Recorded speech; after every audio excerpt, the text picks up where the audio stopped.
प्रधानमंत्री नरेंद्र मोदी ने दिखाई हरी झंडी अमृत भारत एक्सप्रेस को, और हम इस वक्त अमृत भारत एक्सप्रेस में बैठे हुए हैं और बहुत ही उत्सुक छात्राएं यहाँ पर हैं स्कूलों के, जो यहाँ पर उन्होंने देखा प्रधानमंत्री नरेंद्र मोदी ने हरी झंडी दी ट्रेन को, और अयोध्या धाम स्टेशन से ये ट्रेन अब शुरू हो चुकी है, सफर शुरू हो चुका है। और बच्चों से भी बात करते हैं। आप लोग नारे लगा रहे थे जब प्रधानमंत्री मोदी ने झंडी दिखाई? हाँ, हम लोग बहुत नारे लगा रहे थे क्योंकि हम लोग बहुत ज्यादा खुश है कि हमारे भारत में, हमारे गोरखपुर में ये सुविधा मिली है और हम चाहते हैं कि ऐसी सुविधा बहुत आती रहे। अब मोदी जी को बहुत बहुत थैंक यू कि उन्होंने हमारे देश को बहुत ज्यादा आगे बढ़ाया है। बढ़िया। आप लोग कितना एक्साइटेड फील कर रहे थे? बहुत हंस रहे थे? बहुत ज्यादा। हम लोग 2 घंटे से इंतजार कर रहे थे और एक बार देख लिए 4 घंटे सुबह से 1 मिनट हम लोग सुबह 3 बजे से हम लोग इंतजार ही कर रहे थे। हाँ। एक्साइटेड? बहुत ज्यादा। 3 बजे से हम लोग जगे हुए हैं और फाइनली मोदी जी का वेट करते करते हम 3 घंटा यहाँ वेट किए हैं। मॉर्निंग के 3 AM हम लोग वेकअप हुआ है, अभी तक हम लोग जगे ही हैं। बहुत बढ़िया। और ये ड्राइंग जो आपने बनाई है, किसने बनाई है? मैंने। आपने बनाई है? अच्छा, ऐसे इधर से ओके। ऐसे है, ये ऐसे है, नहीं ऐसे है, करेक्ट। ये ऐसे ही है। ये अच्छा, ये अमृत भारत ट्रेन का प्योर मॉडल नहीं है, बट थोड़ा शॉर्ट फॉर्म मैंने बनाने की कोशिश की है।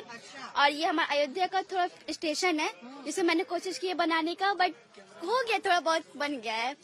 बहुत बढ़िया ड्राइंग है आपने बनाई है। आप बताइए, आप कितने एक्साइटेड हैं इस ट्रेन जर्नी में? बहुत ज्यादा मैम, मतलब पूरी रात नींद नहीं आई थी। Yes ma'am. तो राम मंदिर के बारे में क्या कहेंगे आप लोग, क्योंकि अभी मंदिर बन रहा है? बहुत जल्दी से देखना है हम लोग को राम मंदिर आके, बहुत हम लोग बस देखना ही चाहते रहते कि वहीं पे बस जाए।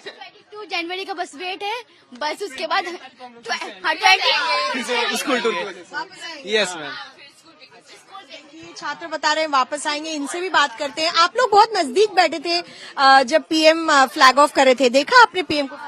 हमने देखा और वो उन्होंने हमसे आई कांटेक्ट भी किया और वेव भी किया है। तो आई कांटेक्ट किया, वेव भी किया? यस। कैसा लगा आपको पीएम से इतने नजदीक से मिलकर? बहुत अच्छा, बहुत अच्छे दिख रहे थे वो, बहुत अच्छे लग रहे थे। आप बताइए। हम भी बहुत एक्साइटेड थे उनको देखने का, फाइनली आज उनको देख ही लिया तो बहुत खुशी मिली उनको देख के। आप नारे लगा रही थी? हाँ, हम नारे लगा रहे थे और हमने मोदी जी को देख के बहुत प्रसन्नता हुई और हम लोग बहुत एक्साइटेड थे। आपने भी ये ड्राइंग बनाई है अमृत भारत की? हाँ, हमने अमृत भारत एक्सप्रेस की ड्राइंग बनानी और हम दिखाना चाह रहे हैं कि बुजुर्ग इंसान उतर रहे हैं, क्योंकि ये बहुत लाभदायक, बहुत सुविधा दी गई है इसमें। तो यहाँ पर? हाँ। और ये भी बनाया है आपने? हाँ। क्या है ये this is a type of हाँ, मेक इन इंडिया। हाँ। अच्छा, बहुत बढ़िया। और पूरी ट्रेन में जय श्री राम के जो नारे थे वो लगे। बच्चों में बहुत उत्साह है क्योंकि ये पहली जर्नी है अमृत भारत की, और लगातार हम आपको दिखा रहे हैं। इस वक्त हम अयोध्या के बाहर से गुजर रहे हैं और सारा जो आपको नजारा दिखाई देगा, यहाँ पर सब बच्चे जो हैं जय श्री राम के नारे लगाते हुए और लोगों को वेव करते हुए यहाँ से जा रहे हैं अभी इस वक्त।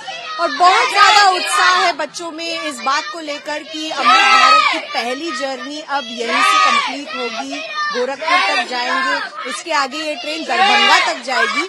और जिस ट्रेन में हम इस वक्त बैठे हैं, बिल्कुल इस ट्रेन में जिसमें हम बैठे हैं, तो हम देख रहे हैं कि यहाँ पर आवाज भी ट्रेन की बहुत कम आ रही है, झटके ट्रेन में कम लग रहे हैं। और यही इस ट्रेन की टेक्नोलॉजी है, आधुनिक तकनीकों पर बनी हुई ये ट्रेन है जो अयोध्या तक का सफर बहुत ही सरल कर देगी लोगों के लिए। और बच्चों का तो आप देख रहे हैं उत्साह देखते ही यहाँ पर बन रहा है।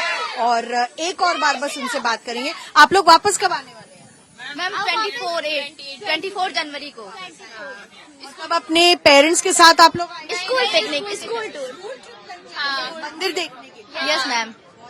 तो देख लीजिए, इन्होंने तो अभी प्लान भी बना लिया है कि स्कूल ट्रिप से आना है भव्य दिव्य राम मंदिर देखने के लिए, क्योंकि जो प्राण प्रतिष्ठा है वो 22 जनवरी को हो जाएगी। और उसके बाद जो श्रद्धालुओं के लिए है मंदिर खोल दिया जाएगा, मंदिर के द्वार खोल दिए जाएंगे और रामलला के दर्शन करने के लिए सभी उत्सुकता से अयोध्या धाम फिर से आएंगे। प्रधानमंत्री नरेंद्र मोदी ने आज अमृत भारत एक्सप्रेस को दी हरी झंडी और उससे पहले बच्चों से बात भी की है। हम उन्हीं बच्चों के साथ हैं जिनसे प्रधानमंत्री नरेंद्र मोदी ने बातचीत की और ये देखिए, सबसे पहले प्रधानमंत्री मोदी की ये ड्राइंग बनाई है आप लोगों ने। तो मुझे ये बताइए कि जब आपने इनको ये ड्राइंग दिखाई तो उन्होंने क्या कहा? उन्होंने जब ये ड्राइंग देखी तो उन्होंने कहा कि मोदी जी तो बड़े अच्छे बन गए हैं, जैसे लग रहा है एकदम कंप्यूटर ने छाप दिया है, लेकिन तुम लोगों ने बनाया है, बस इसमें थोड़ी सी कमी है कि ये मुस्कुरा नहीं रहे हैं, इनको लग रहा है चाय नहीं पिलाई तुम लोगों ने। तो हमने कहा ठीक है, हम अगली बार से कोशिश करेंगे कि इनको चाय पिलाएंगे, तब आपको दिखाएंगे। अच्छा, तो मोदी जी ने कौन सी चाय की डिमांड की? गुजराती चाय। गुजराती चाय? यस। उन्होंने कहा कि मुझे गुजराती चाय अच्छी लगती है। नहीं हमने कहा कि इससे शायद गुजराती चाय पिलानी पड़ेगी ताकि ये और ज्यादा मुस्कुराती हुई लगे और काफी खूबसूरत बने। और क्या बातें हुई प्रधानमंत्री के साथ? और मोदी जी ने कहा कि सारे बच्चों ने पोएम लिख के लाए थे, तो उन्होंने बोला कि सारे बच्चे पोइटिस्ट ही बनेंगे, साइंटिस्ट कोई नहीं बनेगा। तो हम लोगों ने कहा क्यों नहीं सर, प्रयास करेंगे, हम लोग साइंटिस्ट भी बनेंगे और नई नई चीजों का टेक्नोलॉजी जो भी है सारी चीजों को मतलब विकास करेंगे हम लोग भी। पीएम ने कहा कि साइंटिस्ट बनने चाहिए बच्चे। हाँ, आप लोग इच्छुक हैं साइंटिस्ट? और ये सर्टिफिकेट्स आप लोग लेकर आए हैं? सर्टिफिकेट के बारे में उन्होंने पूछा कि आपको कहाँ से मिला, आप कैसे आए यहाँ, तो हम लोगों ने बताया कि हमारे विद्यालय में प्रतियोगिता का विरासत विकास भी के अंतर्गत प्रतियोगिता का आयोजन किया गया था, जिसके अंतर्गत हमें क्विज में 2nd पोजीशन मिली है। उसके अंतर्गत हम यहाँ आए हैं और हमें ये सर्टिफिकेट दिया गया है। सब पोजीशन होल्डर्स है, विनर्स है। यस मैम, सारे। और ट्रेन में सफर करके कैसा लग रहा है अभी? अच्छा लग रहा है, बहुत मिली है हम लोग को अमृत भारत में बैठने की। सबसे बहुत ज्यादा खुशी हो रही है कि फर्स्ट अपॉर्चुनिटी हम लोग को मिली है और हम लोग के अंतर्गत ही प्रधानमंत्री जी ने मतलब हरी झंडी को फहराया और ट्रेन जब गुजरते हुए तो बड़ा अच्छा लगा, हम लोग को बहुत खुश हुए हैं। बहुत कम मौका मिलता है लोगों को प्रधानमंत्री से। हम लोगों को मौका मिला है माननीय प्रधानमंत्री जी से मिलने का और उनके साथ मतलब वो बगल में ही खड़े थे। ये तो बहुत ही ज्यादा खुशी की बात थी हमारे लिए कि साक्षात देखने को मिला था। ये तो मौका बार बार मिलेगा कि नहीं मिलेगा, कि हम लोगों को ट्रेन में बैठने का मौका मिला और अमृत भारत यादगार है, बहुत अच्छी यादगार है। 11th क्लास सौभाग्य है हमारा कि हम प्रधानमंत्री से भी मिला और देखिए, ये बच्चे बहुत एक्साइटेड है क्योंकि प्रधानमंत्री नरेंद्र मोदी से मिलना इतना आसान नहीं है, लेकिन इनकी किस्मत बहुत अच्छी थी और प्रधानमंत्री से बातचीत भी हुई। अमृत भारत ट्रेन को हरी झंडी भी दिलाई अयोध्या धाम जंक्शन से और अब वापस लौटेंगे अयोध्या राम मंदिर देखने के लिए। इस तरह से हम लोग खुश हैं क्योंकि हम लोग इतिहास का एक हिस्सा बन चुके हैं। बिल्कुल, इतिहास का हिस्सा बने ये बच्चे और प्रधानमंत्री मोदी से की खास बातचीत।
एक और गाना है। हाँ, मिथिला में जो चलो। जोने सुख बा ससुरारी में, जोने सुख बा ससुरारी में, तोन सुख बा कहूना कहूना,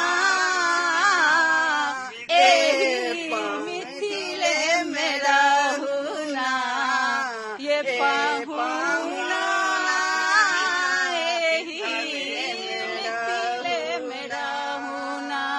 जोने सुख बा ससुरारी में, ओने सुख बा कहूना ए बहुना, एही मिथिले में रहूना ए बहुना, एही मिथिले में रहूना। जेहने किशोरी मोरा, तेहने किशोर है, जेहने किशोरी मोरा, तेहने किशोर है, विधना लगावल जोड़ी केहन बेजोर है, विद्या लगावल जोड़ी केहन बेजोर है, जिम हर किशोरी मोरी, ओम हर किशोर है, विधना लगावल जोड़ी केहन बेजोर है, जिन काल जोगी मुनि कैल बर तप है, जिन काल जोगी मुनि कैल बर तप है, तेहने किशोरी मोरी, तेहने किशोर है, विधना लगावल जोड़ी केहन बेजोर है, विधना लगावल जोड़ी। जो आप ये गाना गा रहे थे, इतने मधुर गाने जो आपने सुनाए, ये मिथिला के गाने हैं जी, जो इसी पे स्पेशल बनाई हूँ। विधना लगावल जोड़ी कहने बेजोड़ है। जब प्रभु श्री रामचंद्र धनुष यज्ञ हुआ था मिथिला में, जनकपुर में, तो जब प्रभु श्री रामचंद्र जी धनुष तोड़ करके और यज्ञ किए हैं, तो माला सीता स्वयंवर का मैं एक पेंटिंग दिखाती हूँ, क्योंकि यहाँ पे हम सब है मिथिलावासी और आए हैं अवध में, तो दोनों का जो मिलन वाला है सीन वो दिखाएं तो वो भी बेहतर होगा। मेरा नाम भी मिलन है और हम इस वक्त अमृत भारत एक्सप्रेस में हैं।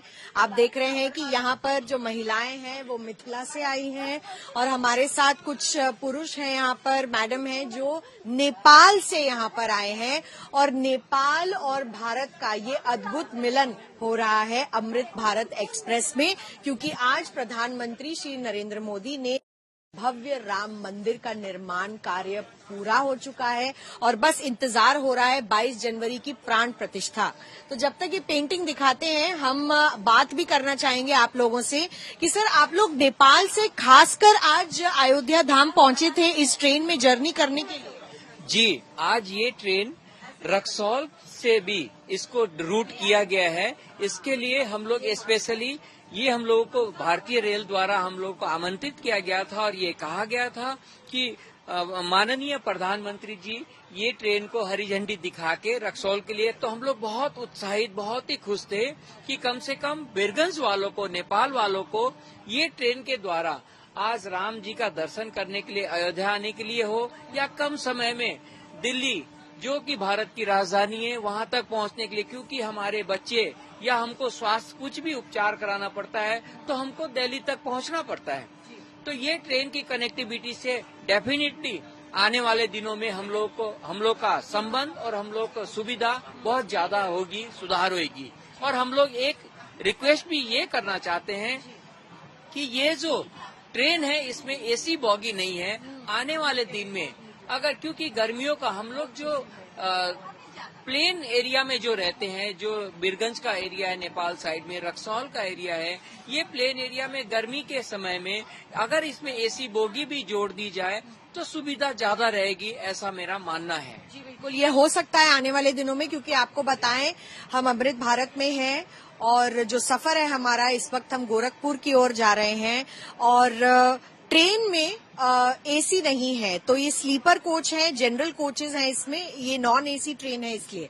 तो अब ये जो पेंटिंग है ये आप दिखा रही थी हमें, बहुत ही खूबसूरत पेंटिंग है ये और बहुत ही बड़ी पेंटिंग है, ये आपने बनाई है? जनकपुर, हम लोग मिथिलावासी और प्रभु श्री रामचंद्र जी साथ में हैं। आप प्रभु श्री रामचंद्र और सीता माता और सारे मिथिला वासियों के साथ जयमाला हुआ है, वो थीम है। यहाँ पे है कि जैसे कि हम लोगों का भी हुआ है, हम मिथिला से आए हैं, जनकपुर से आए हैं, मधुबनी से आए हैं, सब मिथिलावासी हैं और अयोध्या में आए हैं, अवध में आए हैं। तो ये चीज कब होता है? जब शादी वाला माहौल होता है, तभी ये संभव होता है, लड़का पक्ष के भी और लड़की वर वधू दोनों पक्ष के भी। तो ये श्री रामचंद्र जी हैं और ये माता सीता हैं, तो ये दोनों इधर साइड से पूरा ये अवध के हैं जितने भी हैं। और कहा जाता है कि जब प्रभु श्री रामचंद्र जी की शादी हुई थी हमारे मिथिला में, तो सभी ऋषि मुनि देवगण जितने भी थे वो सभी आए हुए थे। तो जितने भी मैंने भगवान लोग थे ना, वो प्रभु श्री रामचंद्र जी के तरफ से बाराती आए थे, बाराती बने थे। और जितने भी माताएं, लक्ष्मी माता जितने भी भगवती थी, वो सब माता सीता के तरफ से मतलब लड़की वाले बन के आए थे। तो यही थीम को दर्शाने की मैं निशा झा मधुबनी पेंटिंग की नेशनल स्टेट अवार्डी आर्टिस्ट और मेरी माँ है ये विनीता झा, हम दोनों ने मिल करके ये पेंटिंग बनाई है। बहुत ही खूबसूरत पेंटिंग है और मुझे लग रहा है कि ये पेंटिंग क्या आप प्रधानमंत्री मोदी को भेंट देने के लिए लाई थी? एक पहले लाई थी जो राम दरबार था, जो जैसे कि अभी तो जैसे प्रभु श्री रामचंद्र जी 14 वर्ष के वनवास चले गए थे, तो अयोध्या पूरा अंधेरा हो गया था। अयोध्या वासी के दिल में प्राण तो थी लेकिन जान नहीं थी। तो उसी तरह से तब जब प्रभु श्री रामचंद्र जी का भी रामलला का भव्य निर्माण मंदिर का प्राण प्रतिष्ठा होने वाला है, तो हम लोग वही मानते हैं कि जैसे वनवास के समय आए थे तो खुश थे, वैसे हम लोग खुश हैं तो राम दरबार लगेगा। हम लोग अयोध्या वासी जितने भी हैं मिथिलावासी, वो यही उम्मीद है राम दरबार लगेगा, प्रभु श्री रामचंद्र जी वापस आ रहे हैं। तो उसके उपलक्ष्य में मैंने और मेरी माँ ने एक राम दरबार बनाई थी, भव्य राम दरबार था। तो वो पेंटिंग हम लोगों ने, मेरी माँ विनीता झा और मैं निशा झा, माननीय प्रधानमंत्री जी को दी हूँ। एक मिथिलावासी के ससुराल वासी सीता मैया के मायके के तरफ से एक उपहार स्वरूप। वैसे भी हमारे मिथिला में एक है कि दामाद पाहुन बनल श्री राम है, पाहुन को अगर बेटी को कुछ तोहफा नहीं देते हैं तो माता जो होती है, माँ बाप का जन्म सफल नहीं होता है, उनके यहाँ पानी नहीं पीते हैं, ये चीज है। तो उपहार स्वरूप समझिए, ससुराल वालों के तरफ से एक दामाद के लिए उपहार लेके आई थी हम लोग। और अभी के समय में त्रेता युग में हम लोग प्रभु श्री रामचंद्र जी और भैया लक्ष्मण मानते थे, और अभी का जो समय है हमारे, उसमें हम माननीय प्रधानमंत्री जी को हम लोग राम स्वरूप में देख रहे हैं। और हमारे मुख्यमंत्री जी यूपी के जो हैं आदित्यनाथ योगी जी को हम लोग भैया लक्ष्मण के रूप में देखते हैं। ऊपर वाले श्री रामचंद्र जी कलयुग के हमारे श्री रामचंद्र और भैया लक्ष्मण को ऐसे ही हमेशा हम लोगों के बीच में हंसते खिलखिलाते रहें और हम लोगों को हंसाते रहें और बहुत ऐसे ही खुशी देते रहे। बहुत बढ़िया। यहाँ पर आप भी नेपाल से आई हुई हैं मैम, तो जब ये कुछ फोक सॉन्ग्स गा रहे थे तो आपको भी आता है वो फोक गाना, तो आप भी गा रही हैं? बिल्कुल, मैं भी वही से हूँ और बिल्कुल तो हमारे भी दिल में है राम और सीता जी के लिए उतना ही प्यार और उतना ही भावना है, जुड़े हुए हैं, कनेक्शन में रहते हैं। इससे मुझे लगता है जो भारत से बाहर भी हैं उनके भी अंदर में ये कनेक्टिविटी है राम और सीता जी का, तो दिल में है। जैसे कि अभी 14 साल वनवास करने के आने के बाद दीपावली का शुरुआत हुआ है, उसी तरह अभी 500 साल के बाद हमारे राम जी का प्राण प्रतिष्ठा होने जा रहा है, लल्ला का प्राण प्रतिष्ठा होने जा रहा है। तो मैं चाहूंगी पूरे भारतवासी ही नहीं, जो भारत से बाहर है, NRI वगैरह है, जो अमेरिका में, लंदन में, ऑस्ट्रेलिया में, जो विदेशों में रहते हैं, वो लोग भी 22 जनवरी को जरूर से जरूर दीपावली का उत्सव बहुत ही धूमधाम से मनाएं। मैं यही प्रार्थना करूंगी सभी लोगों से। आप लोग आएंगे 22 जनवरी के बाद नेपाल से वापस यहाँ पर प्राण प्रतिष्ठा के बाद, क्योंकि ये ट्रेन चलाई गई है अभी तो क्योंकि सर्दी का मौसम है, आप फिर भी इसमें ट्रैवल कर सकते हैं, लेकिन क्या आप लोगों का ऐसा प्लान बनेगा? सर्दी का मौसम तो है, सर्दी भी है, लेकिन पता नहीं क्यों लग ही नहीं रहा है। मैं आपको बताना चाहूंगा कि आप हमारी धर्मपत्नी और हम लोग विशेष रूप से आमंत्रित किया। मैं Indo Nepal chamber of commerce Raxaul से आया हूं, भारत नेपाल सीमा पर, और आप हमारे साथ हमारे मित्र हैं जो बॉर्डर उस पार हैं, हम लोग बॉर्डर इस पार हैं। तो ये मांग हम लोग की काफी थी कि रक्सौल से सारा नेपाल का 80% व्यापार रक्सौल से होता है, और जितने भी लोग धार्मिक पर्यटन पर जाते हैं उनका मुख्य मार्ग जो है वो रक्सौल है। तो रक्सौल से हम लोग पूरे भारतवर्ष के लिए ट्रेन मांग रहे थे, और कलकत्ता के लिए भी ट्रेन है, अयोध्या के लिए, वैष्णो देवी के लिए ट्रेन शुरू हो गई है रक्सौल से, अयोध्या के लिए ट्रेन नहीं थी। तो आभार है हमारे प्रधानमंत्री जी का, जिन्होंने बहुत शॉर्ट पीरियड में हम लोगों की बात को सुन लिया, और अमृत भारत जैसी ट्रेन जो काफी कम समय में अयोध्या और दिल्ली पहुंचा रही है, तो उन्होंने आरंभ किया। और उन्होंने कहा कि अभी तो बहुत सारे काम होने बाकी है, अब रक्सौल से काठमांडू को भी जोड़ा जा रहा है, और इसकी भी पूरी तैयारी हो गई है, और रक्सौल एयरपोर्ट से भी जो है हवाई उड़ान शुरू होने वाली है। तो भारत नेपाल का जो संबंध है वो बेटी रोटी का हमारा संबंध है, और हमारी शादियां वहां होती हैं, वहां की शादियां, और ये आज से नहीं होती है, ये राम सीता जी के समय से ये संबंध हो रहा है। तो हमारा धार्मिक पहचान भी है, सांस्कृतिक पहचान भी है, और व्यापारिक पहचान भी है, और इसको जब से मोदी जी आए हैं इसको नई ऊंचाई पर ले जा रहे हैं। तो हम लोग स्पेशल भारत नेपाल सीमा से अपने माननीय यशस्वी प्रधानमंत्री जी को बार बार धन्यवाद दे रहे हैं, क्योंकि ये वही नायक हैं जो 500 साल बाद हमारे रामलला को उस स्थान पर विराजमान कर रहे हैं। तो पुनः हम लोग सभी लोग भारत नेपाल से आए हैं अपने माननीय प्रधानमंत्री जी को धन्यवाद देने के लिए, और अपने सांसद जी को भी हम लोग धन्यवाद दिए, संजय जायसवाल जी को, जिनके अथक प्रयास से ये ट्रेन चालू हुई है। ये ट्रेन सिर्फ उन लोगों के लिए नहीं है जो भारत में ही है, आप देख रहे हैं कि नेपाल से आने वाले लोगों के लिए भी ये अयोध्या से जो जोड़ बन रहा है सीधा इस ट्रेन को लेकर, उससे बहुत फायदा मिलेगा। वहां के लोग भी यहां आ पाएंगे, और जैसे ये जो ट्रेन है दरभंगा जाती है, दरभंगा से ये फिर अयोध्या होती हुई आनंद विहार दिल्ली जाती है, तो उसी तरीके से सीतामढ़ी से भी जो सीता जी का घर है, जो उनका मायका है, वहां से भी कनेक्ट कर रही है। तो ये राम और सीता का जो मिलन है, इसको देखकर ही ऐसी ट्रेन्स को शुरू किया गया है। लेकिन निश्चित तौर पर बहुत ज्यादा जो लोग यहाँ पर सफर करेंगे उन्हें बहुत लाभ होगा इस बात का कि अब अयोध्या से जो कनेक्शन है वो और भी मजबूत हो जाएगा, बहुत ही अटूट हो जाएगा। और बहुत बहुत धन्यवाद आप सबका हमसे बात करने के लिए, क्योंकि जिस तरीके से हमने यहाँ मिथिला के गाने सुने और बहुत ही सुंदर मधुबनी पेंटिंग जो बनाई थी वो देखी, उससे साफ पता चलता है कि भारत और नेपाल के बीच जो रिश्ते हैं वो बहुत ही मजबूत हैं। और अयोध्या में श्री राम मंदिर का जो कॉन्सेक्रेशन सेरेमनी होने वाला है, जो प्राण प्रतिष्ठा होने वाली है, उसके बाद से ये रिश्ता और भी ज्यादा अटूट हो जाएगा। पहले से ही चलता आ रहा है, हमने पढ़ा है इस बारे में कहानियों में, इतिहास में, और अभी जो सफर है उस पर हम चल पड़े हैं। और उम्मीद है कि इन ट्रेन से अब और भी लोग जुड़ेंगे, और जैसे कि सर ने कहा कि हो सकता है कि आगे चल के एसी कोच भी इस ट्रेन में जोड़ने की कोशिश की जाए, आगे सफर और भी अच्छा बनाने के लिए। कृपाल सिंह के साथ अयोध्या से मिलन शर्मा, आज तक।